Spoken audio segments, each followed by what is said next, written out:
Training শুরু হওয়ার আগেই মাননীয় মুখ্যমন্ত্রীর বিভিন্ন প্রকল্পের বিশেষত দীঘার যে জগন্নাথ মন্দির তার বিজ্ঞাপন দেওয়া শুরু হয়। যে তেরে এসছে আমি তার আইডেন্টি কার্ড দেখতে চেয়েছি। বিডিও সাহেব আমাকে এক প্রকার ভর্ৎসনা করেছে, আপনি আইডেন্টি কার্ড দেখতে চাওয়ার কে? সেটা ভিডিওর সামনেই হচ্ছে। একদম আমাকে যে মেরেছে, আমাকে ফাটিয়ে দিয়েছে, আপনারা দেখেছেন সবাই। একদম বিডিও সাহেবের প্রত্যক্ষ মদতে বলছে তো যে এখানে মুখ্যমন্ত্রীর বিজ্ঞাপন চলবে না তো কার বিজ্ঞাপন চলবে? এই হলো তাদের, এটা সরকারি যে লোক ছিল তাই সেই বলছে, এই বিডিও অফিসের কর্মী বলেছি, এবং আমাকে মৃত্যুর পরোয়ানাও ধরিয়ে দিয়েছে যে আপনি যদি আমাদের সঙ্গে আন্ডারস্ট্যান্ডিংয়ে না আসেন তাহলে কিন্তু আপনার খুব বড় ক্ষতি হয়ে যাবে। রানাঘাটের দেবনাথ ইনস্টিটিউশনে সরকারি বিজ্ঞাপন চলছিল। সেখানে হচ্ছিল নির্বাচনী প্রশিক্ষণ, কিন্তু প্রশিক্ষণ শুরুর আগে থেকেই সরকারি বিজ্ঞাপন এবং মুখ্যমন্ত্রীর বিজ্ঞাপন বারে বারে দেখানো হচ্ছিল। তার প্রতিবাদ করেছিলেন ভোটকর্মী সৈকত চ্যাটার্জি। পরবর্তীতে তাকে হুমকি দেওয়া হয় এবং মারধর করে মাথা ফাটিয়ে দেওয়া হয়। আমাদের সঙ্গে এই মুহূর্তে রয়েছেন সৈকত চ্যাটার্জি। প্রথমেই জিজ্ঞেস করবো, দাদা কেমন আছেন? এখন ঠিক আছে, একটু স্টেবল। কি হয়েছিল দাদা? হয়েছিল বলতে, ওখানে আমি ফার্স্ট পোলিং অফিসার ছিলাম। ট্রেনিং শুরু হওয়ার আগেই মাননীয় মুখ্যমন্ত্রীর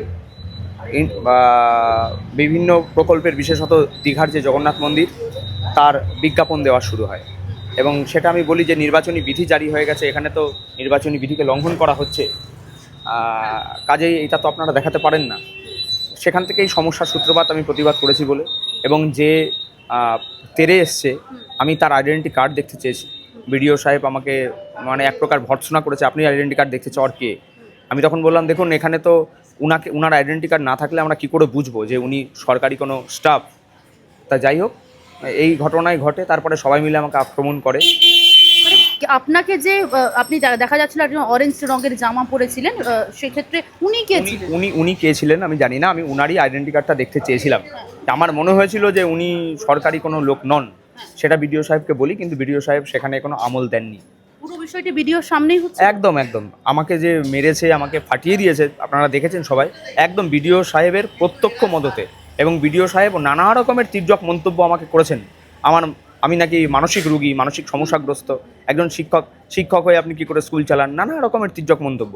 এবং আমাকে সব কিছু হয়ে যাওয়ার পর যখন বুঝছেন যে একটা জনরোষ সৃষ্টি হচ্ছে, কর্মচারীরা খেপে যাচ্ছে, তখন বিভিন্ন রকমভাবে প্রলোভনও দেখান পক্ষান্তরে। যাই হোক, আমি কোনো প্রলোভনে পা দিইনি, সিদ্ধারাটা সোজা রেখেছিলাম, সংগ্রাম চলবে। এরকম আপনাদের উপর চড়াও কেন হলো আপনার উপরে? দেখুন, আমরা তো সংগ্রামী যৌথ মঞ্চের সঙ্গে যুক্ত, এবং সেখানে বিভিন্ন অ্যাক্টিভিটিসের মধ্যে সারা বছর আমরা থাকি। সেখানে তো স্বাভাবিকভাবেই শাসকের বিরুদ্ধেও কথা বলতে হয় কখনো না কখনো, তাই সেটা তাদের হয়তো না পছন্দ। এই জায়গা থেকেই সমস্যার সূত্রপাত, এবং তারা আমাকে হয়তো পূর্ব পরিকল্পনা মাফিকই এটা ঘটিয়েছে। আচ্ছা দাদা, যদি প্রশিক্ষণ কেন্দ্রে এই ঘটনা ঘটে তাহলে সামনে তো ভোট রয়েছে, ভোটে কি হবে? না, আমরা তো সেটাই বলছি। আমরা নির্বাচন কমিশনারকেও বললাম সেই কথাটাই, যে যদি একজন নির্বাচনী কর্মী সে যদি সুরক্ষিত না থাকে, তাহলে এ রাজ্যের কোনো মানুষ সুরক্ষিত নন। অতএব ভোটটা এইভাবে, এটা ভোটের নামে একটা প্রহসন হবে। ইমিডিয়েট এই প্রসেসগুলো বন্ধ হওয়া উচিত, এবং এটা চলতে পারে না। নির্বাচনী প্রশিক্ষণ, সেখানে মুখ্যমন্ত্রী, রাজ্য সরকারের বিজ্ঞাপন বারে বারে চলবে না, এবং এটাই বলছে তো যে এখানে মুখ্যমন্ত্রীর বিজ্ঞাপন চলবে না তো কার বিজ্ঞাপন চলবে? এই হলো তাদের, এটা সরকারি যে লোক ছিল তাই সেই বলছে, এর বিডিও অফিসের কর্মী, এটাই তাদের ভাবভঙ্গি, এটাই তাদের ভাষা। পুরো রাজ্যকে একই চিত্র তাই মোটামুটি সব জায়গায়।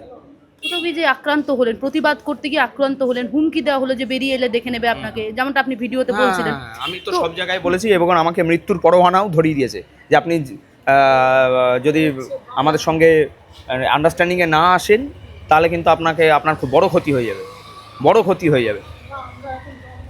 নির্বাচন কমিশনের তরফ থেকে বলা হচ্ছে যে ইতিমধ্যে একটা এফআইআর করা হয়েছে এবং তারা অ্যাকশন শুরু করেছেন।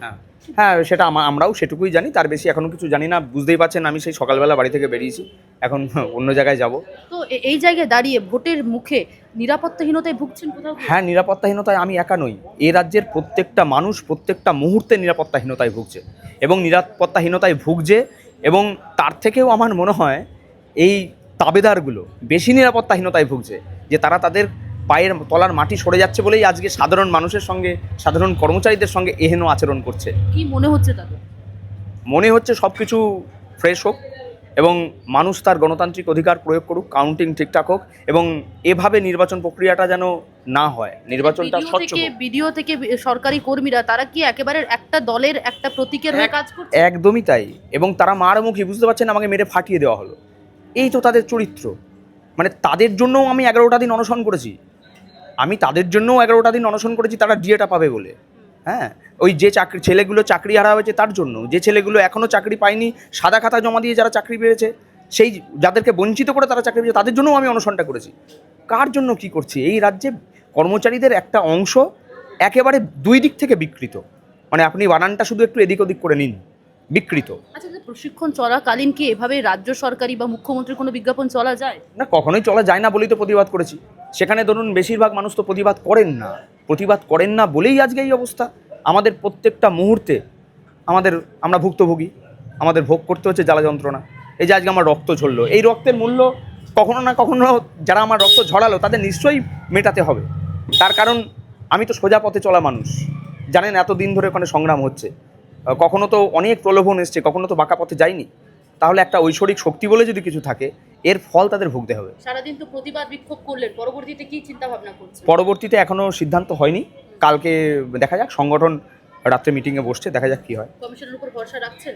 ভরসা কমিশনের উপর আছে, কিন্তু আমাদেরও কিছু দাবি দেওয়া আরও আছে, সেগুলো যুক্ত হবে। ধন্যবাদ। সরকারি বিজ্ঞাপন চলাকালীন প্রতিবাদ করার জন্য একেবারে রক্তাক্ত হয়েছেন ভোটকর্মী, এবং সামনে বিধানসভা নির্বাচন এবং নির্বাচনের আগে এই যে রক্তাক্ত পরিস্থিতি, তার জন্য কিছুটা হলেও যেমনটা জানালেন আমাদের সামনে, সরাসরি নিরাপত্তাহীনতায় ভুগছেন ভোটকর্মীরা। ক্যামেরায় তান্ত্রিকের সঙ্গে শোভনের রিপোর্ট, বাংলা হান্ট। আরো ভালো ভালো খবর দেখতে সাবস্ক্রাইব করুন বাংলা হান্টের ইউটিউব চ্যানেল। বাংলা হান্টের আরো খবর দেখতে নজর রাখুন। বাংলা খবর মানেই বাংলা হান্ট।